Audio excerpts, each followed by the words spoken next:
রাতের গভীর অন্ধকার, শহর তখন নিস্তব্ধ, মানুষ ঘুমে ডুবে আছে। হঠাৎ করেই আকাশ কেঁপে ওঠে বিকট শব্দে। দূর থেকে ধেয়ে আসছে শত শত রকেট, যেন আগুনের বৃষ্টি নামছে আকাশ থেকে। মুহূর্তের মধ্যেই শহর জুড়ে বেজে ওঠে রেড অ্যালার্ট সাইরেন। মানুষ আতঙ্কে দৌড়াচ্ছে নিরাপদ আশ্রয়ের দিকে। মনে হচ্ছে কয়েক সেকেন্ডের মধ্যেই সবকিছু ধ্বংস হয়ে যাবে। কিন্তু ঠিক সেই সময় ঘটে অবিশ্বাস্য কিছু। মাটি থেকে আগুনের গোলার মতো বস্তু দ্রুত আকাশে উঠে যায়। চোখের পলকে ধেয়ে আসা রকেটগুলো মাঝ আকাশে বিস্ফোরিত হয়ে ধ্বংস হয়ে যায়। রাতের আকাশ আলোয় ভরে ওঠে, যেন আতশবাজির প্রদর্শনী চলছে। কিন্তু এটি কোনো উৎসব নয়, এটি আধুনিক যুদ্ধ প্রযুক্তির এক বিস্ময়কর বাস্তবতা। আয়রন ডোম নামের প্রতিরক্ষা ব্যবস্থা। আধুনিক যুদ্ধ এখন আর শুধু ট্যাঙ্ক যুদ্ধবিমান বা সৈন্যের লড়াই নয়, এখন যুদ্ধ মানে প্রযুক্তির লড়াই, অ্যালগোরিদমের লড়াই এবং সিদ্ধান্ত নেওয়ার গতির লড়াই।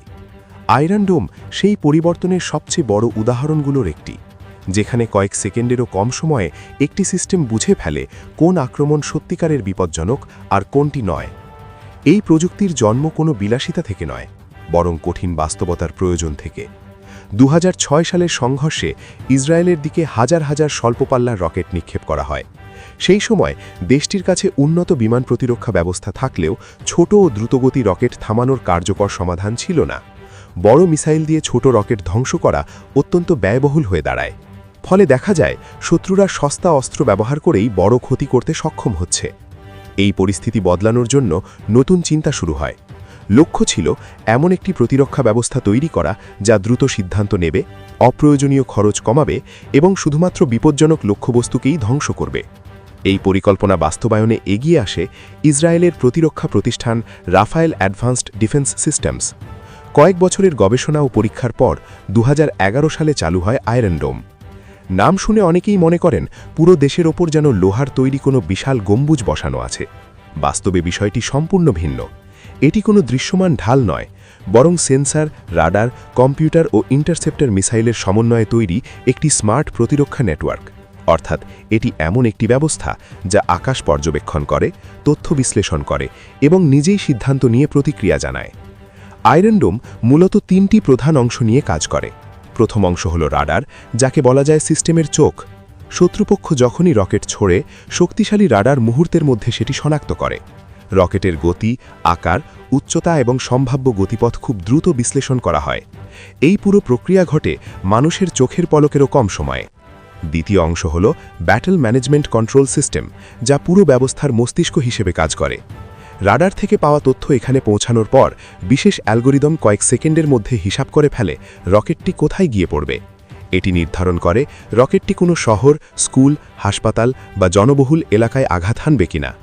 এখানেই আয়রন ডোমের সবচেয়ে বড় বৈশিষ্ট্য দেখা যায়।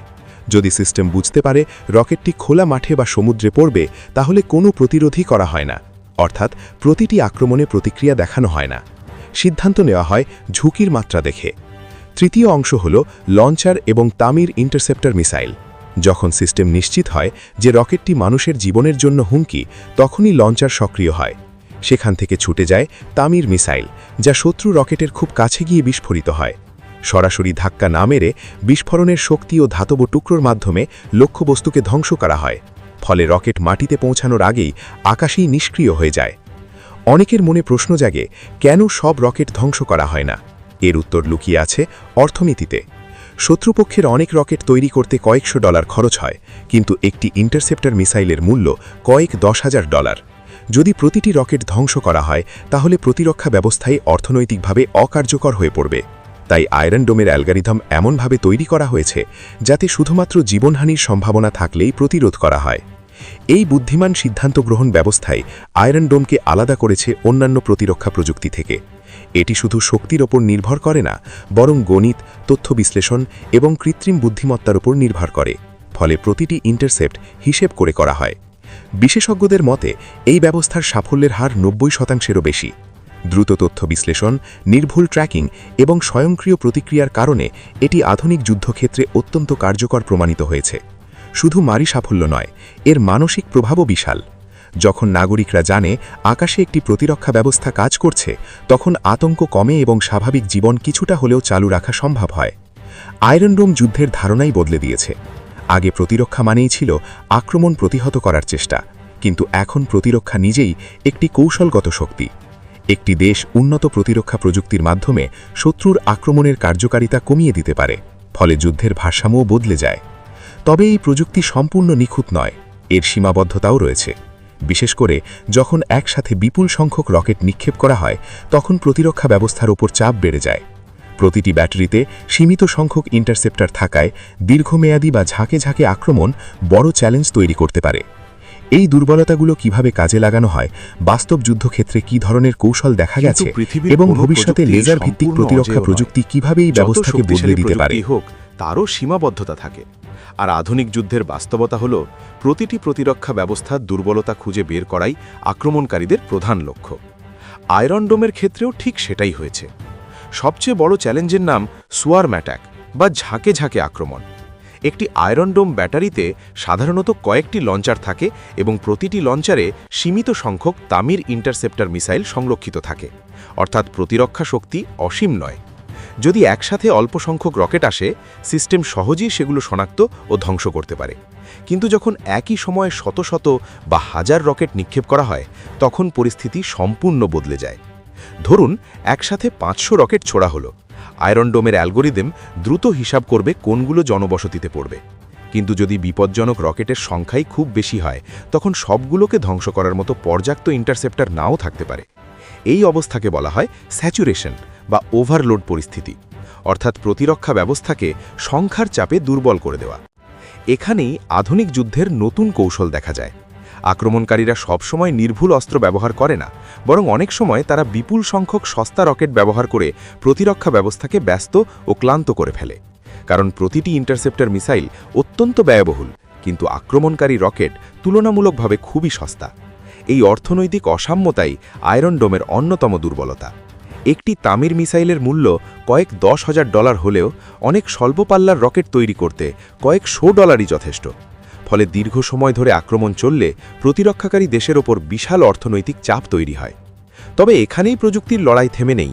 প্রতিরক্ষা ব্যবস্থাকে আরও উন্নত করার জন্য ক্রমাগত নতুন প্রযুক্তি যুক্ত করা হচ্ছে। আয়রন ডোম এখন আর একা কাজ করে না, এটি একটি বৃহৎ বহুস্তর প্রতিরক্ষা নেটওয়ার্কের অংশ। দূরপাল্লার ক্ষেপণাস্ত্র মোকাবিলার জন্য আলাদা সিস্টেম, মাঝারি পাল্লার জন্য আলাদা সিস্টেম এবং স্বল্প পাল্লার জন্য আয়রন ডোম। এইভাবে স্তরভিত্তিক প্রতিরক্ষা গড়ে তোলা হয়েছে। এর ফলে আকাশ প্রতিরক্ষা অনেকটা পেঁয়াজের খোসার মতো স্তরে স্তরে সাজানো। একটি স্তর ভেদ করলেও পরবর্তী স্তর আক্রমণ প্রতিহত করার সুযোগ পায়। এই ধারণাকে বলা হয় মাল্টি লেয়ার্ড ডিফেন্স। তবুও প্রশ্ন থাকে, ভবিষ্যতের যুদ্ধ কি একইভাবে চলবে? বিশেষজ্ঞদের মতে ভবিষ্যতের সবচেয়ে বড় পরিবর্তন আসতে যাচ্ছে লেজার প্রযুক্তিতে।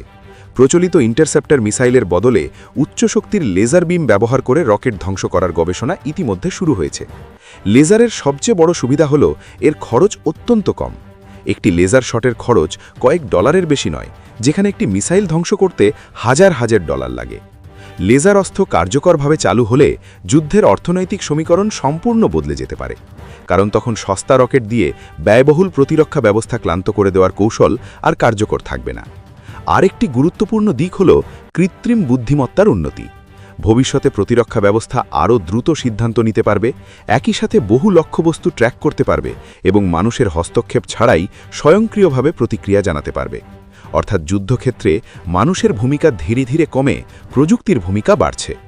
তবে প্রযুক্তি যত উন্নতই হোক, যুদ্ধের একটি মানসিক দিকও রয়েছে। আয়রন ডোম শুধু রকেট ধ্বংস করে না, এটি মানুষের মনে নিরাপত্তার অনুভূতি তৈরি করে।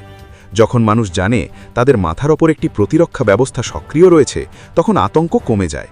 শহরের অর্থনীতি সচল থাকে, স্কুল খোলা থাকে, দৈনন্দিন জীবন পুরোপুরি থেমে যায় না। আধুনিক যুদ্ধের ক্ষেত্রে এই মনস্তাত্ত্বিক দিক অত্যন্ত গুরুত্বপূর্ণ। একই সঙ্গে সমালোচনাও রয়েছে। কেউ কেউ বলেন শক্তিশালী প্রতিরক্ষা ব্যবস্থা কখনো কখনো দীর্ঘমেয়াদী রাজনৈতিক সমাধানকে পিছিয়ে দেয়, কারণ নিরাপত্তা বাড়লে সংঘাতের চাপ কম অনুভূত হয়। আবার অন্যরা মনে করেন প্রতিরক্ষা প্রযুক্তি ছাড়া সাধারণ মানুষের জীবন রক্ষা করা সম্ভব নয়। ফলে আয়রন ডোম শুধু সামরিক প্রযুক্তি নয়, এটি রাজনৈতিক এবং কৌশলগত বিতর্কেরও অংশ হয়ে উঠেছে।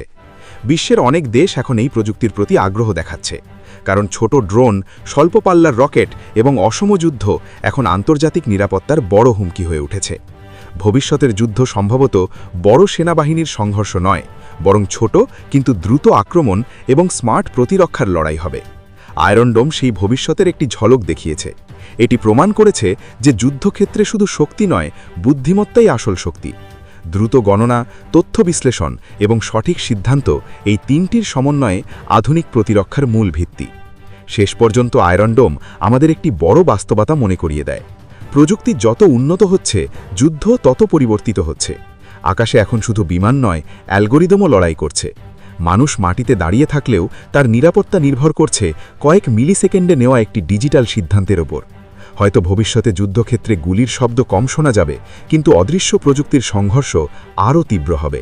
আর সেই নতুন যুগের সূচনা ইতিমধ্যেই হয়ে গেছে, আকাশে তৈরি অদৃশ্য ঢালগুলোর মাধ্যমে, যেগুলো চোখে দেখা যায় না, কিন্তু হাজারো জীবন রক্ষা করে প্রতিদিন।